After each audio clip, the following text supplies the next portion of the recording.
আসসালামু আলাইকুম viewers, welcome back to my another new video. আজ আমরা চমৎকার স্ট্রাকচার ক্লাস নিয়ে আলোচনা করব। Okay viewers, let's get started. যা ভাবছো ভেবে যাও, যা বলছো বলে যাও, যা শুনছো শুনে যাও, যা করছো করে যাও।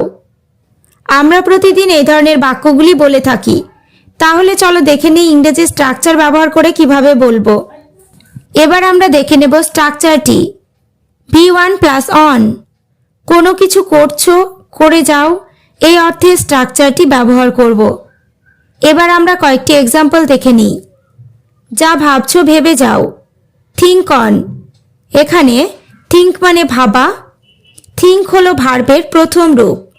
থিঙ্ক অন মানে যা ভাবছো ভেবে যাও। পরেরটা, যা বলছো বলে যাও, সে অন। সে মানে বলা, সে অন মানে যা বলছো বলে যাও। যা শুনছো শুনে যাও, হিয়ার অন। এখানে হিয়ার মানে শোনা, হিয়ার অন মানে যা শুনছো শুনে যাও। নেক্সট, যা করছো করে যাও, ডু অন। এখানে ডু মানে করা, ডু অন মানে যা করছো করে যাও। একইভাবে আমাকে আর বলো না, ওখানে আর যেও না, এটা আর খেও না, আমাকে আর জ্বালিও না। ইংরেজিতে কিভাবে বলবো? চলো দেখি স্ট্রাকচারটি। V1 plus subject plus no more. আর কিছু করো না অর্থে স্ট্রাকচারটি ব্যবহার করব। এবার আমরা দেখব কয়েকটি এক্সাম্পল। আমাকে আর বলো না, সে মি নো মোর।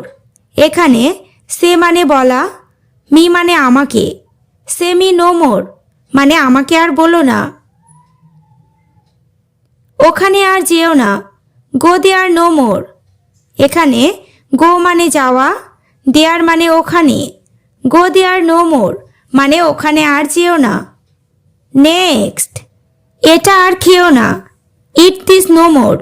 এখানে ইট মানে খাওয়া, দিস মানে এটা, ইট দিস নো মোর মানে এটা আর খেও না। আমাকে আর জ্বালিও না, টিজ মি নো মোর। টিজ মানে জ্বালানো, মি মানে আমাকে, টিজ মি নো মোর মানে আমাকে আর জ্বালিও না।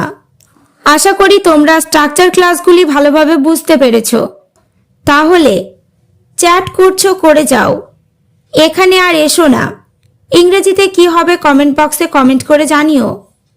ওকে ভিউয়ার্স, আজ এই পর্যন্ত। চ্যানেলটিতে নতুন হলে চ্যানেলটি সাবস্ক্রাইব করো, লাইক শেয়ার কমেন্ট করতে ভুলো না।